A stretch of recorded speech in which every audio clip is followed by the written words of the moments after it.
What's going on, y'all? My name is Brian Sanchez, and welcome to the F1 Rundown podcast.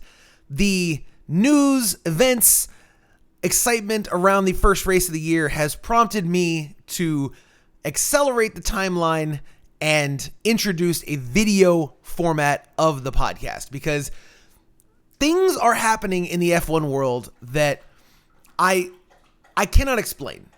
And you know, you would think that with a brand new season and the first race of the season coming through and completing, we would have so much on-track stuff to talk about finally after a, 2.5 month winter where, all we do is speculate and pray and wish that would be some silly season banter to dive into, and there was nothing. You would think that we would be diving into on-track stuff, the results of the 2024 Bahrain Grand Prix, but of course, F1 doesn't operate like that anymore, apparently. And in an era where Red Bull and Max Verstappen are going to be probably just winning every race for the foreseeable future until something drastic happens, we're going to make mountains out of molehills, if it were, with off-track news, rumors, and gossip. And so I thought the biggest thing that I was going to be talking about today was going to be some drama with VCARB between Daniel Ricciardo and Yuki Tsunoda. I was also kind of given a bit of a nugget last night or the night before with the technical director and head aerodynamicist of Alpine, Matt Harmon and Dirk de Beer, resigning effectively after the pitiful performance that Alpine had at the Bahrain Grand Prix. It instills a lot of confidence in your organization when your chief technical advisor, technical director and aerodynamicists both resign after the very first race of the season. I thought that was going to be it. But lo and behold, Jos Verstappen decided to bless the podcast and internet talking head world that is, the Formula One fan base with controversy and intrigue and drama and, dare I say, even a civil war brewing inside the camp at Red Bull that I thought was just going to be, the juiciest aspect of this was going to be, that things are being said that would instill some less than great confidence in Christian Horner. But apparently Max is going to Mercedes. That's if the rumors are to be believed, and we'll dive into all of that here in just a few minutes. But just a reminder, a quick thank you to the supporters over at Patreon. If you want to support the show, this one and all the other ones that I do, whether it's theme park stuff, whether it's music, whether it's scripts and all that kind of creative things that I do, you can always support us at Signal Point Media on Patreon. It's patreon.com/signalpointmedia. Go join the Patreon, get early access to podcasts, banter, extra live streams, and some free music because I throw in free music all the time. All right, look, look, like I said, I want to dive into it. I was going to talk about the results of the race, but yeah, Max wins, big surprise. Checo P2, Carlos Sainz P3. Carlos Sainz coming with the big move. Ferrari decides that they don't want to re-sign him. They give a long-term deal to Leclerc and go out and sign Lewis Hamilton. And Carlos says, all right, fine. You know what? I'm not going to play these games, and I'm going to show you what you guys are passing up on. And overtook Leclerc twice. Now, Leclerc had some brake issues, and things were happening with him and his car. So, there's an argument to be made. Maybe, in a different world, in a different day, doesn't, actually beat Leclerc, but he beat him and in a big, big statement. So that's your podium. Max Verstappen, Sergio Perez, Carlos Sainz, and P3. I was pretty close on my predictions. But nevertheless, like I said, Max Verstappen continued the domination, finishing 22 seconds ahead of his teammate Checo Perez. And, again, like we thought that was going to be it. That was going to be all the banter that we were going to have. And more Red Bull being Red Bull.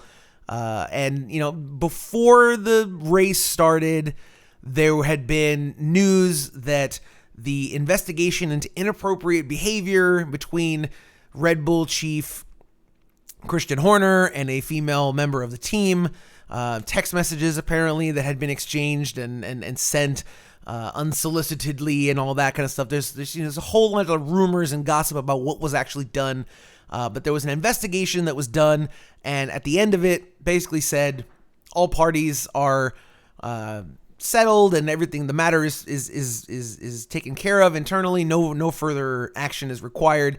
Christian Horner is staying at the head of Red Bull, and I think Red Bull was just kind of hoping that this would kind of go away. And throughout the entire race weekend, we didn't really hear a ton about it, but there was, a little bit, every once in a while you'd hear somebody asking a question about it. But then after the race, Jos Verstappen, who is Max Verstappen's father, who is heavily involved in the matters going on at Red Bull, involved with meetings and things like that, basically came out and said that, the decision to not take any further action is leading to division within the organization, and trust is not being built. And how can you have trust in the organization when there's no further action, kind of required or taken? And so this was a giant shot in the middle of what should have been like a perfect start to the season for Red Bull, that has kicked off this giant chain of events of a bunch of news outlets and reporters making claims that there is like an internal civil war brewing between the Jos Verstappen camp and people, the executives in Austria versus the Milton Keynes and the F1 branch siding with Christian Horner. And, there's intrigue brewing already that maybe before Jeddah, which again is the next race in Saudi Arabia on Saturday, that Red Bull might make some kind of a change or announcement, or like there's pressure building for them to do something. And, so that was what we were going to be watching for the next couple of days. But now there are reports from several very reputable news outlets saying that apparently there's interest brewing and there's a little bit of a door opening that empty seat left by Lewis Hamilton signing a deal with Ferrari in 2025 could be filled by a one Max Verstappen. And, we don't know if this is purely just rumor talk to try to, force something. Maybe this is the Verstappen camp trying to, float an idea of like, we're not completely married to being with Red Bull forever. And if you don't give us the kind of things that we want, maybe we're willing to go somewhere else. Could that be the case? I think it's a very real possibility. I would not put it past Jos Verstappen and folks close to the situation to kind of float that idea, to put pressure on the organization to make some kind of changes if they feel that that's what they want. It seems pretty obvious that Red Bull for a while has been operating in a sense of like, we need to make sure that we keep Max happy and keep Max here because Max is the future of Red Bull F1 racing, which, clearly so. The man is a fantastically talented driver.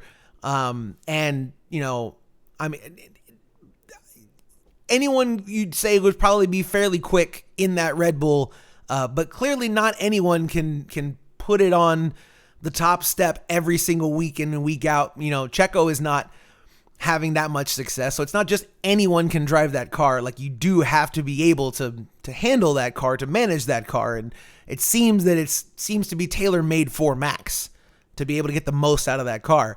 And so I think it would be in Red Bull's best interest to try to keep the driver that is dominating in this car for as long as possible. And so, yeah, it's a very real possibility that this is all just rumor and conjecture to try and put some pressure on the organization to make a change or to do something, else behind the scenes.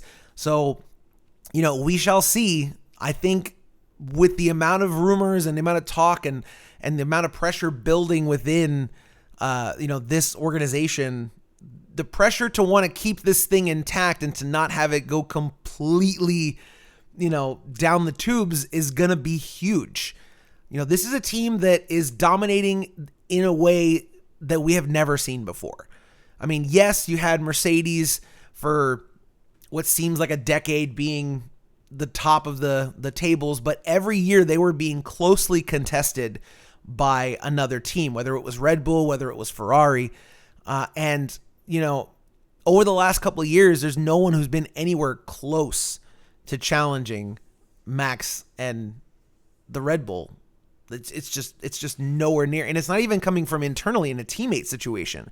Because at least there was a couple of years that, yes, Mercedes was kind of running away with it, but you had Nico Rosberg and Lewis Hamilton kind of fighting between the two of them for a good chunk of the year until one of them would kind of start to eke out a lead. And even, more recently, Valtteri Bottas, again, like the first half of a couple of those seasons with Lewis, it would be kind of a toss-up every weekend to see which one of those two drivers would be the quicker driver. There's no question about it. Every weekend when we rock up, Max Verstappen is the fastest Red Bull driver, and it doesn't even seem to be close. So, again, could this just be rumors to put pressure? Maybe, but when there's not a ton of really close action on track, these are the kind of things that we're going to talk about, and it's fun. It's leading intrigue. It's giving us something to talk about, and I absolutely love it. So let's play a hypothetical. Let's say Max does in fact leave Red Bull and signs with Mercedes. Who do I think fills that spot? What happens if Red Bull does decide, okay, we're going to keep Christian Horner and Max and company wants to leave? Who fills that spot? What does their driver lineup look like in 2025? I've seen a few people say Fernando Alonso would be an obvious and logical replacement for Max Verstappen. And yeah, absolutely. I believe his contract is up at the end of this year, so he could be open to just signing and jumping over from Aston Martin. I understand why a lot of people would say Carlos Sainz would be another option to fill that spot. And, he doesn't have a seat after this year.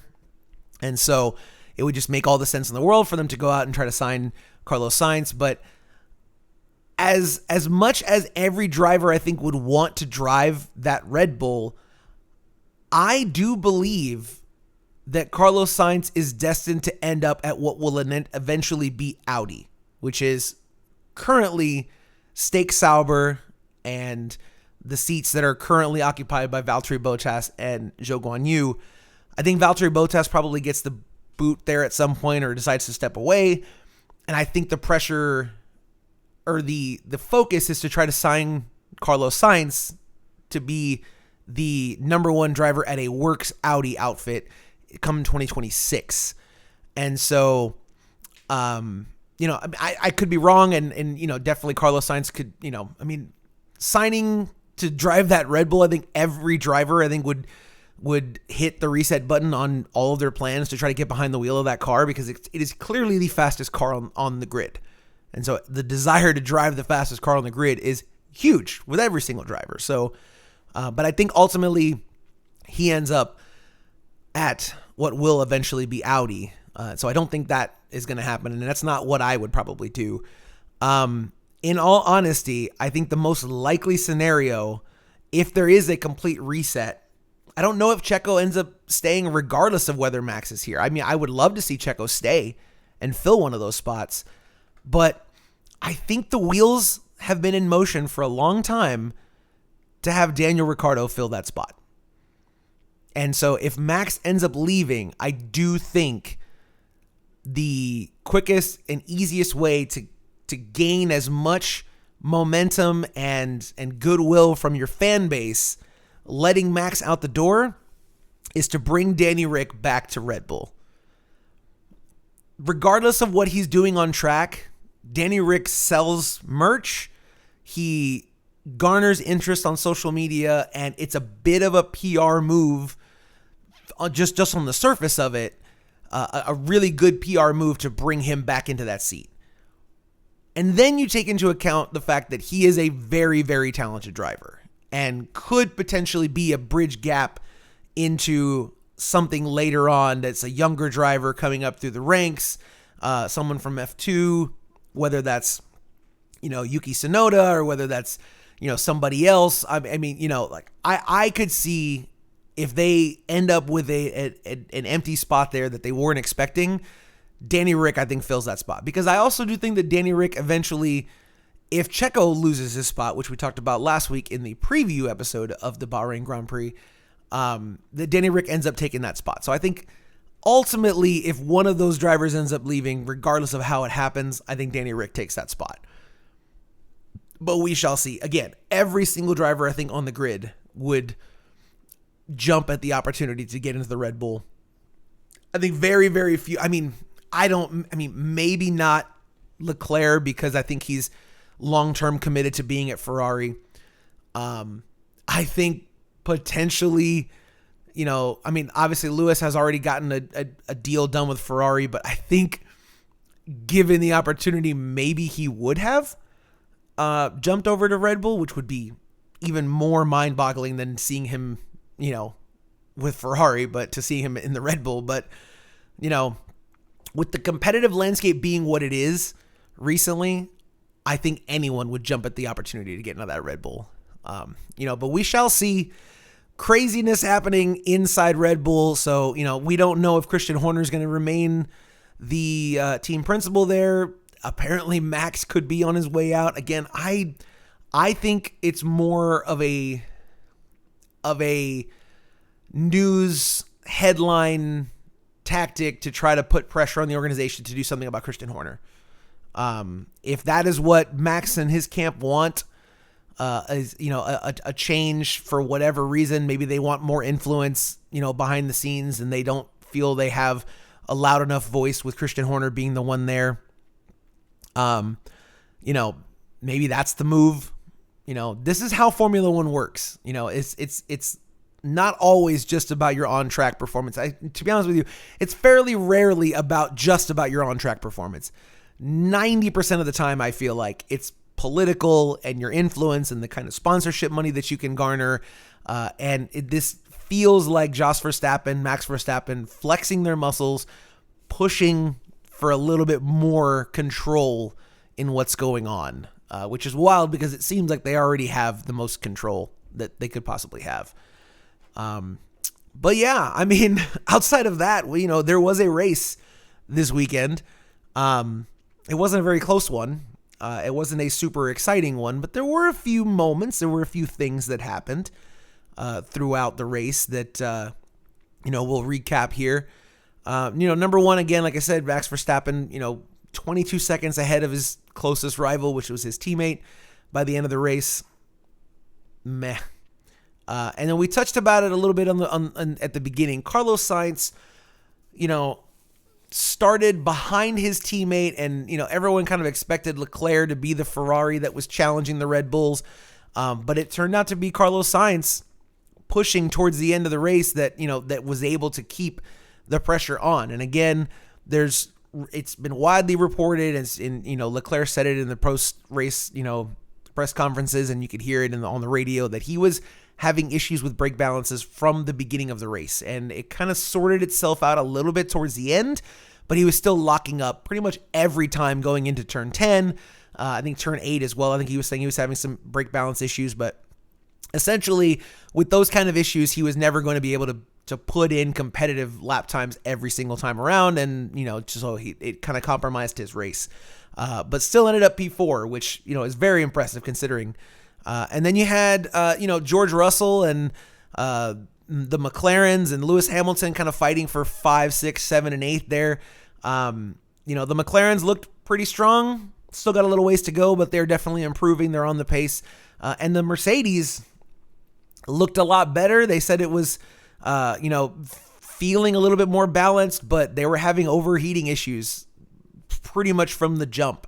And so they were saying that they had their cooling levels wrong from the get-go, and so they were out of position. And then Lewis had already said that he had made some setup changes that didn't suit the car and the situation very well, even before qualifying, once Parc Ferme caught in. And so the vibe that I was getting is that Lewis is definitely going to be trying this year, but he's also not sweating the fact that the car is just not going to be able to give them the amount of pace and performance that he needs. I think he's very much just kind of accepted that the car is not going to be very competitive. He's going to do the best he can, and he's not going to stress too much because he didn't seem to be that worried or like personally distraught about the lack of performance come the post-race interviews. He was kind of, it kind of felt like he was giving an I told you so kind of like answer in most of the questions that I saw, which is a weird look for Lewis Hamilton considering that he's such a passionate and emotional racer, but that kind of shows why,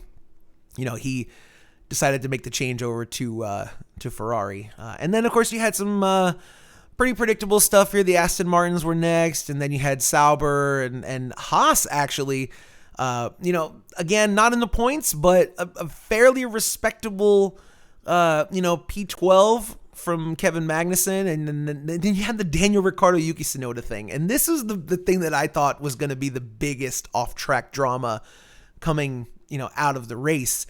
Yuki Tsunoda was ahead of Daniel Ricciardo for pretty much the entire race, but towards the end of the race, Daniel found himself on a pair of softs, lapping a little bit quicker, and catching up to a battling Yuki Tsunoda trying to get past Kevin Magnussen, and he had about 8 laps there where he was trying to get past him and he just couldn't get the pass done.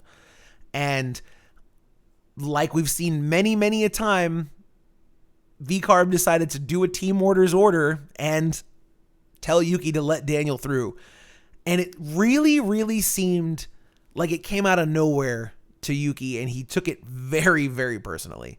Now, granted, I understand, like, when you're behind the wheel of the car, there's adrenaline, there's so much going on that something like that can't feel good, and it definitely can't sit well, and you're probably not thinking the most logical in the moment. And so, yeah, Yuki has already a very good reputation of being a loud, vocal driver on the radio when things aren't exactly going his way. He likes to swear, he likes to yell, but I don't think he's typically holding grudges or anything like that once the race is over. But this one seemed to kind of bubble over because eventually, yes, like he did let Daniel pass, and Daniel unfortunately wasn't able to get the pass done. Time kind of runs out. They end up, P13, P14. So none of this is for the points. So you would think that it would kind of just be like a meh, okay, whatever. Well, we tried and it didn't kind of go our way. But on the cool down lap, Yuki gets really close up to Daniel and kind of passes him. They kind of end up side by side, and it seemed like Yuki was just like determined to not let Danny Rick by or even have any kind of like leeway, and he dive bombed him into one of the turns like after the race was over, and they almost wrecked into each other on that cool down lap, and it seemed to kind of boil over. And then even in the post race, questions and interviews, Yuki was still kind of upset about it, and it didn't seem like he'd had time to kind of talk to the team yet, and so maybe there was still a lot of emotions and adrenaline going, and I totally get it. But it seems like there might be a little bit of animosity building inside of VCARB. Maybe that comes from the fact that they were, like I said, P14, P15, and they were expecting to be up in the points. And so maybe that's just like tensions and frustrations boiling over after a weekend that didn't seem to kind of fall their way. But we shall see. It's very weird. It's a very, very weird look for Yuki. I understand he loves to curse and swear and yell on the radio, but to do things like that after the race doesn't seem like in his character. So I'm hoping that this was just like a one-off thing and he was just very frustrated. I expect things to kind of get ironed out, but who knows? We shall see. Danny Rick has definitely gotten a lot of attention coming back into that team and having, a lot of people assuming that if there's an opening at Red Bull, he's going to be the one that kind of gets it. And so I could totally see a world where Yuki starts to feel a little bit overlooked and underappreciated, which, we don't want because we love Yuki. So hopefully that's all in the past, but keep the headlines coming because we need stuff to talk about. And then of course, rounding out towards the bottom of the grid were the Alpines. And yeah, look, they looked bad. They just looked very, very slow. They looked uncompetitive. There was nothing going on with the Alpines. And, they did start the race 19th and 20th, and they ended up finishing 17th and 18th, but it wasn't because they were on track, pushing it to Valtteri Bottas and Logan Sargent, who they ended up finishing ahead of. It was bad. It was just not a good look for Alpine, and an organization that, I talked about last week seems to be lacking some kind of direction, and it just continues. It just continues. The fact that you have, like we mentioned earlier, their technical director and head of aerodynamics both resigned after the race. That's telling. When you have team principals getting fired and people resigning, leaving, and an underperforming team, that says something about the organization fundamentally, that it's just not working. And, hopefully they can get something figured out. But, at this point, I don't know what it is. I don't think it's necessarily just down to the drivers, because Pierre Gasly is a decent driver, and so is Esteban Ocon. They don't tend to like each other, and I know there was stuff made that they kind of buried the hatchet and kind of got around their differences, but it doesn't seem like it's made a whole lot of difference. And so the firing of Otmar Szafnauer last year didn't seem to resolve many of the issues that they have. So a team in turmoil for sure. And, they look like they may be the new Haas, which is sad for them, but great if you're a Haas fan. If you're an American F1 fan that really wants Haas to be a more respectable midfield, team, they had a decent weekend. Again, no points, but a much better performance. They weren't complaining about, tires overheating. It wasn't any kind of like crazy dramas, so good on you, Haas, for not becoming the back of the pack. So yeah, it was a fun ish race to watch. There were moments where, Sainz and Leclerc kind of battling for position there. The battle towards the end with Yuki and Daniel and stuff added a little bit of extra little wrinkle of intrigue. But yeah, the drama did not come on track this weekend. It was definitely off track and after the race, which is not what we want. So here's to hoping that Jeddah, the quote-unquote world's fastest street circuit in Saudi Arabia this coming Saturday, will be much more competitive. But it was great to get to watch an actual race again for the first time in a few months. Have my buddy Dan, who, we do the From the Garage podcast, which has taken a bit of a hiatus. Life has kind of gotten in the way of that, but that's our general automotive knowledge and interest, more of the consumer automotive world, trucks, cars, SUVs, car culture, customization, things like that, a little bit of history. Basically two guys in the garage talking kind of conversations that you would have while you're maybe helping your buddy change his oil or, putting in some new parts on the truck or something like that. A garage hangout kind of show, if you will. So we got to get back into doing that. So, and of course, like I said, this podcast now has a video format. So this was such a wild and crazy weekend that I felt it necessary. I've been planning on putting a video version of this podcast together, but this it really pushed me over the edge, and I was like, I have to do it. Like, this has to get done. So the intro was kind of slapped together pretty quickly, and so we'll get a much better version of it ironed out and all of that. But yeah, so if you're listening on Apple Podcasts, Spotify, all the places that the audio podcasts are available, this is now also available on YouTube. So you can definitely check the links in the description to find our YouTube channel. Behind the scenes, honestly, haven't even put the YouTube channel together, but this will be on a YouTube channel, and the link will be in the description of the audio version of the podcast. So I'm going to go start a YouTube channel right now for this show, the F1 Rundown. But of course, and like I said, you can always follow along. The easiest way to do it, patreon.com/signalpointmedia. You'll find all the video podcasts. Everything that I do can be found there if you want to support the channel for as little as $1 a month, and that would really, really help us out. So, all right, I'll be back later on in the week, shooting for around Wednesday. We'll have a discussion about Andretti, because, again, some stuff that happened over the offseason that I wasn't around for. to do episodes for. We'll talk about my take on the Andretti bid being denied, and then we will be back at the end of the week to preview round 2 of the 2024 F1 calendar from Jeddah, the Saudi Arabian Grand Prix. I'm excited. Is there going to be Christian Horner going to be there? Is Max going to already have signed with Mercedes? Maybe Max signs with Alpine and messes everybody up. I doubt that's going to happen. Anyways, I'm going to get out of here, y'all. We'll see you guys around. And as always, get out.